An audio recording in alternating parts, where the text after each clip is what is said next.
Kagal MIDC मधून आपण जात असताना एक सडनली आपलं एक फॅक्टरी बघितली आणि त्या फॅक्टरीवर काही माणसं काम करत होती.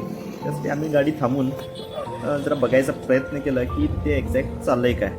तर कॅमेऱ्यामध्ये झूम केल्यानंतर आपल्याला कळालं की तिथे सोलर पॅनल इन्स्टॉलेशन चालू आहे आणि भयानक खूप मोठी फॅक्टरी होती.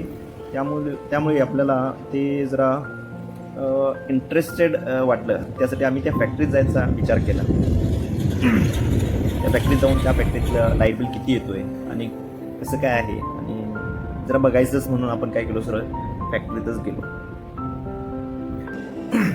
आणि ही फॅक्टरी आहे काहीतरी कापड बनवण्याची फॅक्टरी आहे आणि आम्ही विचार केला की आता याच्या वरतीच जायचं आणि ती वरती जाऊन कुठे काम चालू आहे ना ते बघायचं.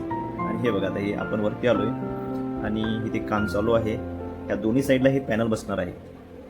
हे बघा, हे काम चालू आहे आणि एवढी मोठी आहे, जवळपास 500 फूट ही लांबीला असणार आणि रुंदीला जवळपास 150-200 फूट असेल एक अंदाज.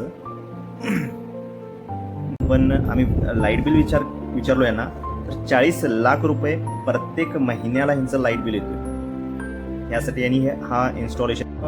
आज मी कागल MIDC मध्ये आहे. ते आपण एक फॅक्टरीला आलो आहोत. जवळपास इथे बघत असाल आपण काम चालू आहे, ते इन्स्टॉलेशनचं काम चालू आहे. खूप मोठं प्रोजेक्ट आहे. जवळपास 1 मेगावॉट म्हणजे 1000 किलोवॉटचा हा सिस्टम इथे बसत आहे. खूप मोठी एरिया आहे. असं म्हटलं तर 500 फूट असेल एक अंदाजे. आता ही आपलं ही एरिया दिसते, इथपर्यंत हे पॅनल बसणार आणि त्यासाठी पण त्या साईडला पण पॅनल. टोटल इथे 1818 पॅनल बसणार आहेत. 550 वॅटचे 1818 आहेत. आणि आपले इथे एक मित्र आहेत, हे काम करत आहेत इथे. आपलं गाव कसं आहे? झारखंड से हे काम कर रहे हैं. तकरीबन 50 लोगों का इनका टीम है. यासाठी तुम्हाला पण तुमचे लाईट बिल 0 करायचं असेल तर आम्हाला कॉन्टॅक्ट करा आणि अधिक माहिती जाणून घ्या.